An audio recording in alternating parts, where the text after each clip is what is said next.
আসসালামু আলাইকুম রহমতুল্লাহ। নাম নেটাল কেয়ার আপনাদের সকলকে স্বাগতম। কাছের ও দূরের যে যেখানে আছেন সকলকে আন্তরিক শুভেচ্ছা জানিয়ে আজকের ভিডিও শুরু করলাম। দাঁতের স্কেলিং সম্পর্কে মানুষের কিছু ভুল ধারণা থাকে। কেউ বলে স্কেলিং করলে নাকি দাঁত পাতলা হয়ে যায়, আবার কেউ বলে স্কেলিং করলে দাঁত ফাঁকা হয়ে যায়। এটা আসলে কতটুকু সত্য?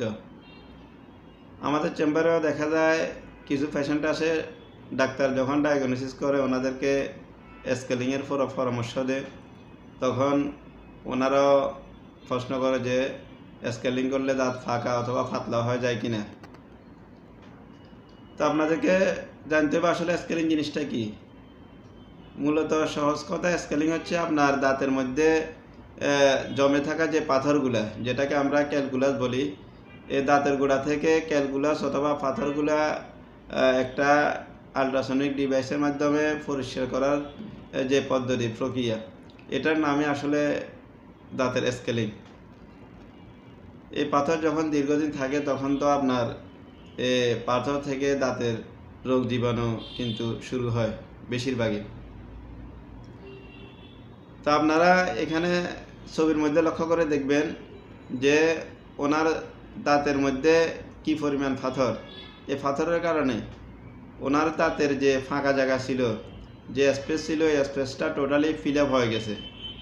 এরপর যখন স্কেলিং করা হয় তখন পাথরগুলো সরে যায়, ওই ফাঁকাটা জায়গাটা যখন কিন্তু দেখা যায়, যার ফলে রোগীরা মনে করে আমার তো আগে ফাঁকা ছিল না, এই স্কেলিংয়ের কারণে ফাঁকাটা হয়েছে। কিন্তু এটা কিন্তু ভুল ধারণা আপনার। মূলত আপনার দাঁত শুরু থেকে ফাঁকা ছিল, কিন্তু দীর্ঘদিন পাথরের কারণে ওই ফাঁকা জায়গাটা ফিল আপ হওয়ার কারণে আপনি এই ফাঁকা জায়গাটা আর দেখতে পারেন নাই। আর দ্বিতীয়ত, আবার কেউ বলে স্কেলিং করলে দাঁত পাতলা হয়ে যায়, এটাও সম্পূর্ণরূপে ভুল কথা। আপনি এই দাঁতগুলো দেখলে বুঝবেন দাঁতটা কী পরিমাণে মোটা হয়েছে পাথরের কারণে। প্রতিনিয়ত পাথর জমতে জমতে দাঁতগুলো একসময় অরিজিনাল দাঁতের উপর অনেক মোটা একটা লেয়ার তৈরি হয়ে যায়, যার কারণে দাঁতটা অনেক মোটা হয়ে যায়।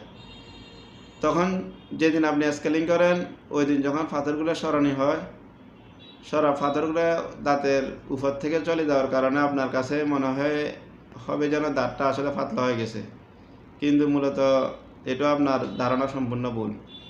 স্কেলিং করলে কখনো দাঁত ফাঁকা হবে না, দাঁত পাতলা হবে না, বরং আপনার মুখ ও মাড়ি সুস্থ থাকবে, মুখের ওরাল হাইজিন মেনটেন হবে। এই কারণে ডাক্তারগণ বলেন প্রত্যেক বছর অন্তত একবার হলেও দাঁতের স্কেলিংটা করা, মুখটা পরিষ্কার রাখা।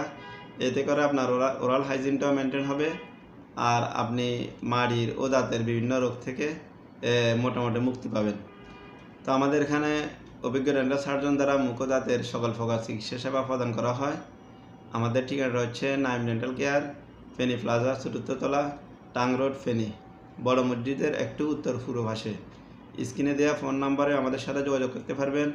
এই নাম্বারে হোয়াটসঅ্যাপ আছে, আপনারা মেসেজের মাধ্যমেও যে কোনো পরামর্শ নিতে পারবেন। তো আজকের মতো এখানে বিদায়, সবাই ভালো থাকেন, আল্লাহ হাফেজ, আসসালামু আলাইকুম।